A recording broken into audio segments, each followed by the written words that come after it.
we know he tried once not to leave office, and he will have no incentive to guarantee a peaceful transfer of power and to leave office if he's elected again. I certainly have policy disagreements with the Biden administration. I know the nation can survive bad policy. We can't survive a president who is willing to torch the Constitution.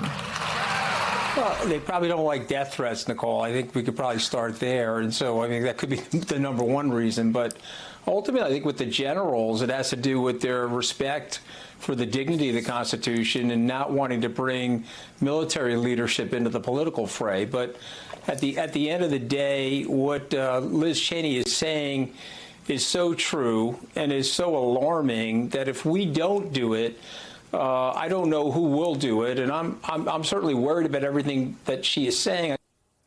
That's Donald Trump's former communication director, Anthony Scaramucci, who was on Morning Joe last week, explaining why more Republicans won't speak out against Trump. He echoed Liz Cheney's concerns that Trump will scorch the Constitution if he is reelected. And, you know, this is an argument that I've made for some time, that we can survive bad policy. We really can. We have survived bad policy. We've survived it for 8 years.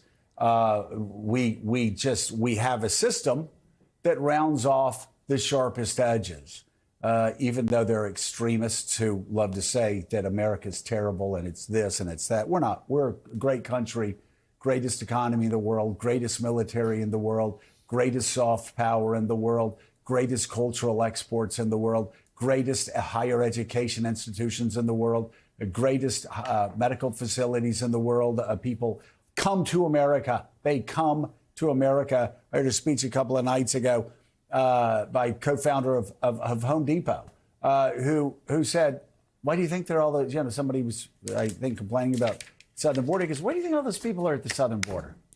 Hey, they're not at Russia's eastern border. They're not trying to get into China. They're not trying to get into North Korea. They come to America. They're trying to get here. Why? Because we're better than any other country. The American dream is great. And it's great, Mark Leibovich, because we have had a frustrating, slowly driven system of checks and balances that have worked and kept us where we are over 240 years. People love to bitch about it.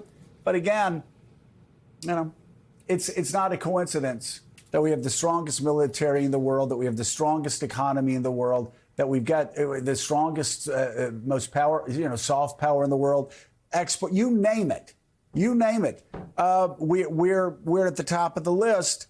And that's so critically important. So we can afford, I will even say this, we can afford a president from ideologically from Mike Pence and survive a president from Mike Pence to Bernie Sanders, the political extremes, as long as they respect the Constitution, as long as they respect the rule of law, as long as they respect the checks and balances. Liz puts it perfectly. We can survive bad policy. We can't survive a bad heart that wants to undermine, terminate, scorch the Constitution and execute for treason anybody who disagrees with it.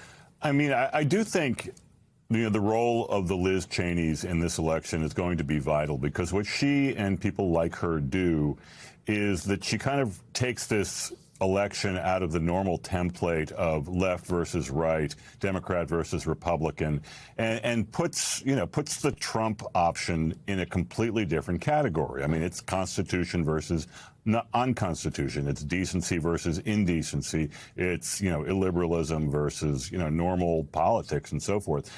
People like Liz Cheney can do that. You can see the crowd she got in Iowa. I mean, that was pretty astounding. I assume she'll be continuing to do that. And there are, like you said, I mean, there are a lot of people who watch that, who pay attention to it. Many of them are Republicans. Many of them haven't voted for a Democrat before 2016. And look, there are others who could do that. I mean, I'd be really interested to see if someone like Mike Pence, someone like, I don't know, Paul Ryan, someone like John Kelly. I mean, there is no shortage of people who have seen, Republicans who have seen firsthand, what this could look like, or what this has looked like and what it could look like going forward. And again, it takes this election and it puts it in a completely different context, which is really quite stark and quite scary given the stakes. But I also think it's important that array of voices speaks out. Yeah, and interesting that a week ago today, Mike Pence, former vice president to Donald Trump, announced he would not endorse Donald Trump in this election cycle. The Atlantic's Mark Leibovich. Mark, thanks so much, as always. Hey, everyone. MSNBC has a new and improved app. You'll get real-time alerts and analysis, live blogs, in-depth essays, video highlights, and the best 2024 election coverage. Download the new MSNBC app. Here's how to do it. You tap on the App Store on your phone. You hit search on the bottom right corner. You type in MSNBC. You click on the MSNBC app. You click on Get or the cloud icon and enjoy it.